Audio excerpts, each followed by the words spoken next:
네, 오늘은 저희가 선거제도에 대한 이야기를 좀 해보려고 하는데 윤석열 대통령이 중대선거구제를 꺼내 들었어요. 중대선거구제라고 하면 한 지역구에서 최소 2명 이상 뽑는 거를 중대선거구제라고 하는데 이 중대선거구제의 장단점을 좀 먼저 짚고 넘어가 볼까요? 한 선거구 안에서 2명에서 3명 또는 4명 이상은 뽑잖아요. 그래서 이 경우에는 사표가 최소화가 되겠죠.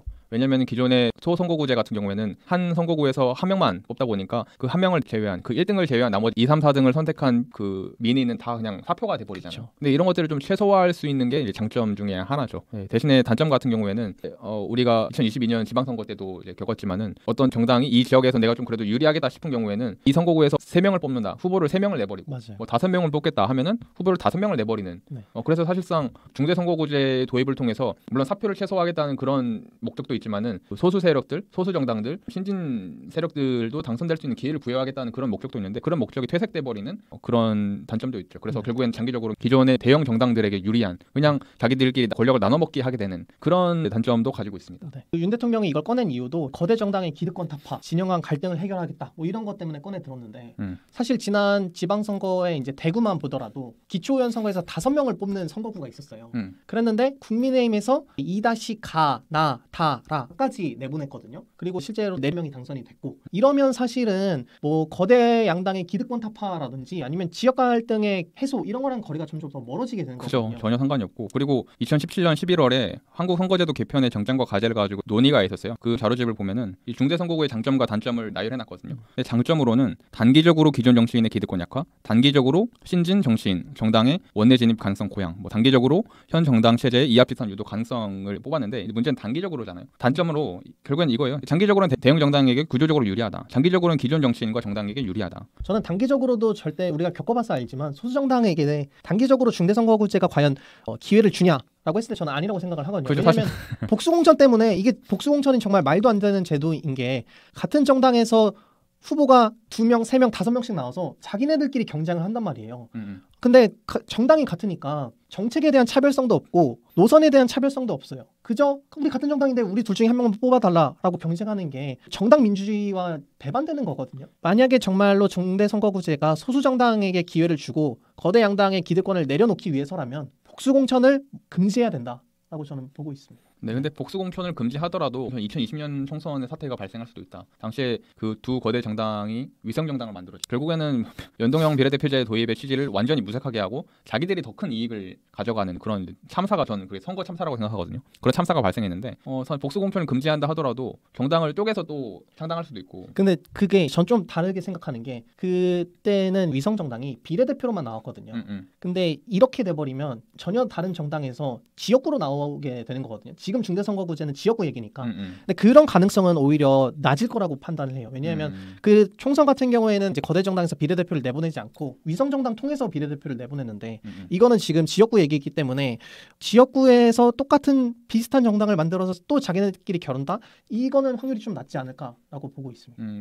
설령 그렇지 않더라도 결국에는 선거를 사업적으로 노리고 새로 급하게 창당한 정당들이 생기지 않을까. 사실 기존 총선에서도 많이 봤잖아요. 갑자기 총선 앞두고 생겼다가 총선 끝나고 이제 사라진 정당들 많이 봤는데 그런 것들도 다시 또 생겨나서 예를 들어서 대선거구제처럼 5명, 뭐 4명 이렇게 뽑으면은 그 중에서 한 10%만 그 득표율을 받아도 당선될 수 있는 가능성이 생기거든요. 그쵸. 그러니까 막 이상한 정당들이 난립할 가능성, 뭐 허경영 같은 사람들이 막 한 뭐 50명 나온다 생각해보세요. 얼마나 끔찍합니까? 이런 문제점이 있을 수도 있다. 중대선거구를 도입하면은. 네, 그래서 그런 장단이 있습니다. 그래서 지금 이 중대선거구제에 대해서 거대 두 정당의 반응도 좀 엇갈렸어요.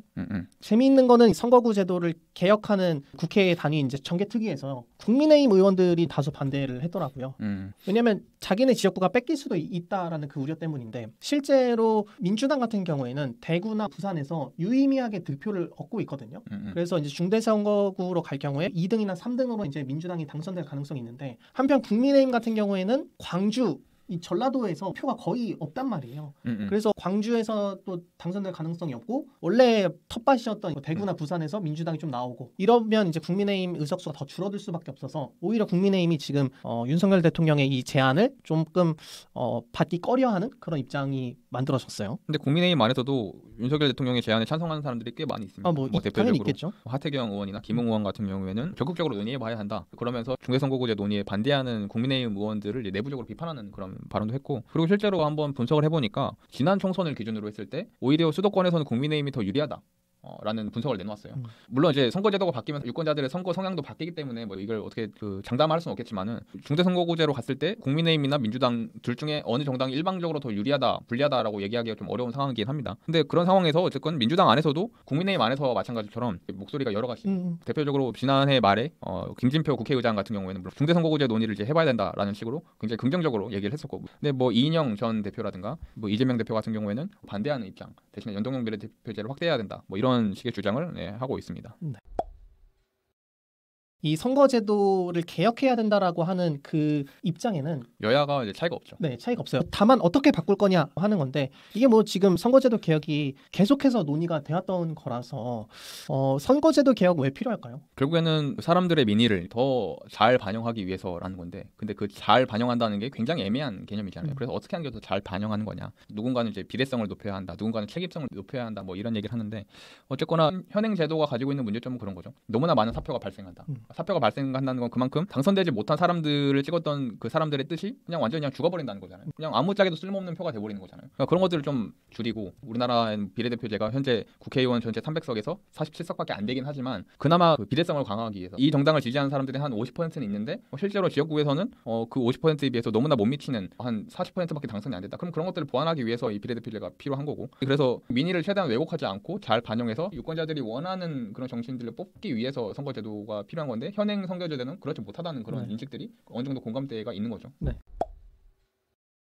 그러면 현행 선거제도인 소선거구제에 대한 얘기를 안 할 수가 없을 것 같은데 소선거구제에 대한 장단점도 좀 짚고 넘어가야 될 것 같아요. 소선거구제 같은 경우에는 지금 우리가 국회의원 선거 하듯이 가장 표를 많이 받은 한 명이 당선되는 선거를 소선거구라고 하는데 이거에 대한 장단도 분명히 있어요. 그렇죠. 일단 한 명만 뽑으면 되니까 유권자들 입장에서 혼란스럽지 않죠. 굉장히 명확하고 이해하기 쉽고, 그리고 책임을 부과하기도 되게 쉽죠. 아무튼 네가 제일 표 많이 받았으니까 네가 책임져라고 하기 쉽죠. 대신에 예를 들어서 50.1%로 1등을 해서 당선이 됐다. 근데 만약에 후보가 2명밖에 없어가지고 나머지 다른 후보가 49.9%를 받았다. 그러면 0.2%포인트 차이밖에 안 나는데 그 아주 약간의 표 차이로 당선과 그 낙선이 갈리게 되는 거잖아요. 그런 것처럼 이 1등만 당선시키는 게 민의를 온전히 반영한다고 말할 수 있을까? 그리고 그 1등만 당선된다고 했을 때 그 나머지 1등에게 투표하지 못한 나머지 사람들의 민의는 그냥 완전히 사라져버리는 이런 문제점이 있는 거죠. 네. 뭐 그래도 어쨌든 과반을 넘겼으니까 납득할 수도 있을 것 같은데 그렇죠. 근데 이런 경우가 많지는 않고 어떤 경우가 있냐면 1등이 한 35% 받았어요. 2등이 한 30% 받고 3등이 20% 받고 4등이 한 5% 받고 그러면 1등은 35%만 받고도 당선이 되잖아요. 나머지 65%는 이 사람들을 지지하지 않은 건데 35% 받은 사람이 우리 동네의 국회의원이 되니까 이거 문제가 있다라고 하는 거죠. 그렇죠. 그런 문제점도 있죠. 네. 가장 유력한 정당 또는 정치인이 압도적으로 유리하므로 소수 정당, 신진 정치인 등이 절대적으로 불리하다는 단점.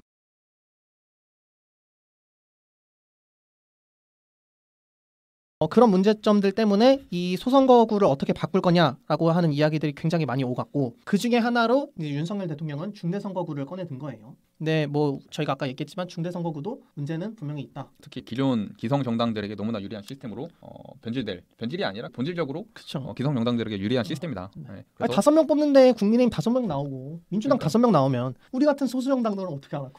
그러니까 이게 대표적으로 정치에 관심 조금만 있으신 분들은 아마 지난 그 지방선거에서 경험하셨을 거예요. 저 같은 경우에 양천구 사는데 양천구 구의원이 선거구가 8개가 있거든요. 각 8개 선거구에서 전부 다 2명씩만 뽑아요. 한 선거구에서. 그러니까 민주당에서 1명, 국민의힘에서 1명 나오면 그냥 끝이에요. 그러니까 그 8개 선거구 중에서 무려 6개가 그냥 투표를 하지 않고 그 2명이 당선이 돼버렸어요. 아니 이거 투표도 안 하고 당선되는 게 사실 말이 안 되는 일이잖아요. 그냥 공천을 받았다는 것만으로도 그 주민들의 대표가 돼버린 거예요. 나는 그 사람 선택하지도 않았는데. 그래서 너무 황당하더라고요. 나는 투표를 하지도 않았는데 이 사람들을 대표라고 인정해야 되는, 인정을 하고 말고가 없는 거예요. 2명만 뽑게 되니까 지금 양당제 시스템에서 그냥 각 정당에 3명씩 나오면 그냥 끝이. 사실상 국민의힘을 선택하든 민주당을 선택하든 그냥 내가 권력을 얻기 좀 더 유리하겠다 싶은 정당 아무 데나 선택하면 되니까 이게 우리가 바라는 그런 정치의 모습이 아니잖아요. 그냥 자기 이익이 되는 쪽으로 아무 정당이나 선택하고 어떤 정치적인 신념이 없는 그런 사람들도 정당에 들어갈 유인이 되는 거죠. 아무래도 2명 뽑는 데에서는 소수 정당이 출마하기가 조금 꺼려하게 되죠. 아무래도. 그렇죠. 이 국회의원 선거 그래서 어떻게 바꿀 거냐에 대한 이야기 중에서 지난 총선에서 가장 많이 이야기됐던 게 바로 연동형 비례대표제예요. 그렇죠. 그래서 연동형 비례대표제에 대한 이야기도 해볼 좋을 것 같은데 일단 이 연동형 비례대표제라고 하는 말이 너무 어려워요. 맞아요. 네, 그래서 말이 너무 어려워서 이게 뭐냐라고 하시는 분들이 있을 것 같아서 좀 쉽게 얘기하면 득표율만큼 의석수를 가져가게 하자. 그렇죠. 그래서 예를 들어볼게요. 실제로 있었던 일인데 지난 20대 총선에서 새누리당이 정당 득표율로 봤을 때 33.5%를 받았어요. 근데 실제로 가져간 의석수는 122석으로 40%를 넘었단 말이에요. 민주당 같은 경우에는 정당 득표율 25% 받았는데 123석을 가져가서 여기도 41%를 가져갔고, 근데 재미난 건 국민의당이 당시 정당 득표율 28.8%로 민주당보다 더 많이 받았어요. 정당 득표율로는. 근데 실제로 국민의당이 가져간 의석수는 38석밖에 안 돼요. 그러니까 민주당은 25% 가지고도 123석 가져갔는데 국민의당은 28% 가져가고도 38석밖에 못 가져간 거죠. 그죠. 이게 뭔가 문제가 있는 거죠. 그래서 이거를 바꾸자. 그러면 어떻게 할 거냐? 실제로 새누리당이 33% 받았으면 의석도 전체 300석 중에 33% 한 100석 정도 가져가라. 민주당 25% 받았으면 25%만큼만 가져가라고 하는 게 연동형 비례대표제다라고 보시면 될 것 같아요. 네. 지난 총선 같은 경우에는 뭐 연동률을 몇 %로 할 거냐 가지고도 싸웠는데 이런 이야기 나오면 이제 국민들이 이해하기 어려우니까 그쵸. 관심에서 자연스럽게 멀어지는 그런 문제가 좀 더 있는데, 아무튼 이 연동형 비례대표제가 대표적으로 독일에서 성공을 거두고 다른 나라로 이제 수출된 선거제도예요. 그래서 다른 나라에서도 여러 가지 변형을 거쳐서 이제 안착이 됐는데, 현재 정진석 국민의힘 비대위원장 같은 경우는 연동형 비례대표제를 폐지해야 한다 뭐 이런 얘기를 하고 있고, 연동형 비례대표제가 지금보다 훨씬 더 확대돼야 한다 이렇게 생각을 합니다. 그래야지 비례성이 더 높아지니까요. 네. 근데 연동형 비례대표제로 하려면 아까도 봤지만 국민의힘이나 민주당의 의석이 줄어들 수밖에 없거든요. 지금은 과대대표되고 있으니까 줄어들 수밖에 없어서 이 거대 정당에서 연동형 비례대표제로 바꾸는 거를 좋아하지 않아요. 그렇죠. 네. 사실 선거제도를 개혁하려면은 선거제도를 개혁하는 방식부터 개혁을 해야 합니다.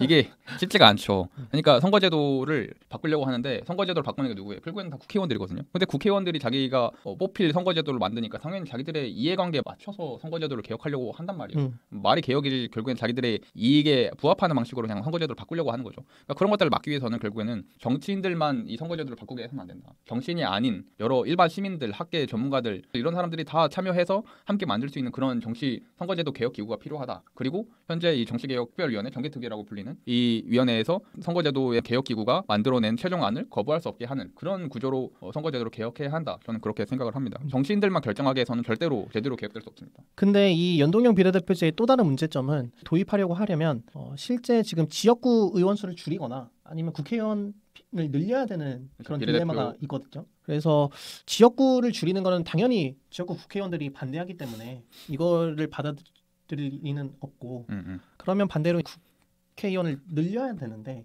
이 늘리는 거에 대해서 국민들이 사실 좋아하지 않거든요.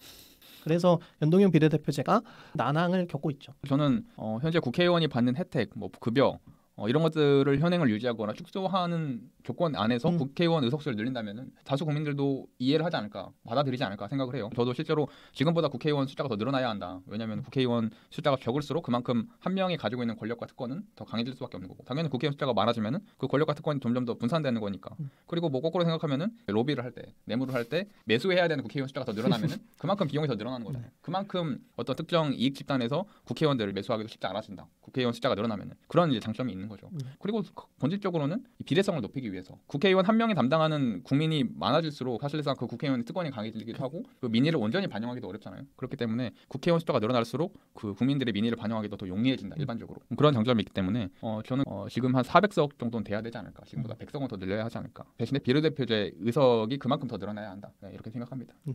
이렇게 어려운 건 잘 모르겠고 저도 똑같습니다. 조건은 똑같이 특권을 늘리지 않고 월급 늘리지 않고 국회의원 수를 늘려야 된다. 모든 사장님들이 좋아하는 거잖아요. 월급은 올리지 않고 직원 수는 많이 늘리는 거. 그러니까 국민은 어떻게 보면 이제 국회의원들의 사장이라고 볼 수 있으니까. 그죠. 국민의 입장에서 국회의원들 월급 그대로 주고 특권도 줄이고 대신 국회의원들 늘리자라고 하면 일하는 사람들이 더 많아지는 거니까 그래서 좋지 않을까. 우리가 좀 일 많이 시키고 돈은 적게 주고 그럼 국회의원들 좀 늘리자. 네. 그럼 우리가 악석 사장이 되어야 한다. 국회의원에 네. 대해서는. 그럼요. 악덕 사장이 되어야 된다라고 생각을 합니다. 그리고 마지막으로 국회의원 선거는 아니지만 대통령 선거에 대해서도 좀 이야기를 해보면 좋을 것 같아요. 저는 이 결선 투표제에 대한 이야기를 좀 해야 될 것 같은데 결선 투표제 같은 경우에는 선거를 해서 과반을 후보가 생기지 않았을 경우에 2차 투표를 하는 거죠. 가장 표를 많이 받은 1등과 2등에 대해서 2차 투표를 하면 이때는 무조건 과반일 수밖에 없기 때문에 그죠. 결선 투표제를 함으로써 대통령의 대표성을 더 높이자라고 하는 건데 지금 윤석열 대통령 같은 경우에도 과반을 넘지 못했고 문재인 대통령도 과반을 넘지 못했거든요. 그리고 뭐 그 전에 있던 뭐 김대중 대통령, 김영삼 대통령, 노무현 대통령도 과반을 넘기지 못했어요. 박근혜 대통령 말고는 과반의 득표율을 얻은 대통령은 없었습니다. 네, 그 박근혜 대통령 같은 경우에도 사실상 양당제 구도로 이제 그쵸. 투표가 그때 이제 치러졌기 때문에 네, 실제로 이 결선 투표제를 도입함으로써 대표성을 좀 높이는 그런 대통령을 뽑자라고 하는 게 결선 투표제예요. 근데 이 결선 투표제에도 장단이 있죠. 어떤 단점이 있죠? 단점으로 얘기하는 거는 비용이 많이 든다를 그죠. 많이 얘기하시더라고요. 그러니까 보통 투표를 2번 해야 되니까 딱 단판에 끝나면 좋겠지만 보통 그런 일은 없거든요. 우리가 역대 선거만 봐더라도 과반을 대통령이 한 번에 등장한 적이 거의 없었어서 결국 2번 투표해야 되는데 이게 투표가 돈이 생각보다 많이 들거든요. 그죠. 그 투표 다시 해야 되죠. 뭐 현수막 다시 뽑아봐야 되죠. 뭐 공보물 다시 해야 되죠. 뭐 이런 거 따지면 최소 수십억에서 최대 수백억까지 선거 비용이 들거든요. 그래서 뭐하러 선거 비용을 그렇게 많이 내냐라고 해서 이 결선 투표제는 주로 비용 때문에 반대하시는 분들이 많아요. 사실 비용 말고는 단점이 거의 없죠. 지금 상황을 보세요. 지금 대통령 하나 잘못 뽑으니까 나라가 아작나고 있잖아요. 이게 나라가 아작나면서 발생하는 비용이 이거 추산 가능합니까? 그렇죠. 사실 그거에 비하면 얼마 안 되는 돈이에요. 그죠. 몇백억 그거 제가 생각했을 때 몇십조 몇백조까지도 우리나라가 지금 작살이 나고 있는 것 같은데 그거에 비하면은 얼마 안 되는 비용이다. 푼돈이다. 그 정도는 우리가 충분히 감수할 수 있어야 한다. 그쵸. 이렇게 생각합니다. 네. 그리고 뭐 투표 2번 하면 쉬는 날 또 2번 생기거든요. 그래서 저는 대통령의 대표성도 높이고 우리가 선거 비용을 좀 들이더라도 좋은 대통령을 뽑는 게 중요하기 때문에 그죠. 그게 훨씬 더 비용을 아끼는 거죠. 그렇죠. 그래서 저는 이걸 도입해야 된다라고 생각하는데 이게 이제 좀 난항을 겪고 있죠. 그렇죠. 그리고 이게 개헌이 돼야 되는 부분이라서 네, 개헌 같은 경우에는 또 워낙 힘들거든요. 그래서 좀 어려운 상황입니다. 네, 그래서 맞습니다. 오늘 저희가 이렇게 소선거구제, 중대선거구제, 연동형 비례대표제, 그다음에 결선투표제까지 이야기를 해봤는데 뭐 좀 선거제도가 어떻게 바뀌었으면 좋겠다라고 하는 그런 바람이나 그런 건 좀 있어요? 네, 뭐 세 줄 요약하자면은 우선 국회의원 의석수가 늘어야 한다. 특히 비례대표 의석수가 늘어야 되고 연동형 비례대표제 도입돼야 한다. 그리고 마지막으로 대통령 선거에서는 결선 투표제가 반드시 도입돼야 한다. 이렇게 요약할 수 있겠습니다. 네, 굉장히 힘든 것들만 요약하시네요. 네, 실질적으로 불가능에 가깝죠. 네, 저는 뭐 현길님 얘기에 다 동의하고요. 국회의원 수를 좀 많이 늘렸으면 좋겠다. 저도 연동형 비례대표제로 가야 된다. 워낙 이 지금 대표성이 너무 낮거든요. 그나마 국회의원 선거도 한 10%, 15% 차이가 나는데 이 지역 의회 가면 장난이 아니에요. 네, 왜냐하면 2018년에 서울시 의회 선거 보면 민주당이 정당 득표율 50.9% 받고 전체 의석 110개 중에 102석 가져갔거든요. 네. 그래서 이런 문제점이 굉장히 크기 때문에 비례성을 높이고 하지만 비례성을 높이려면 국회의원 수가 늘어나야 되기 때문에 국회의원 수 늘리되 특권은 줄이는 그런 개편안이 좀 필요하겠다라고 생각을 합니다. 네, 오늘 저희 이렇게 선거제도 이야기 나눠봤는데요.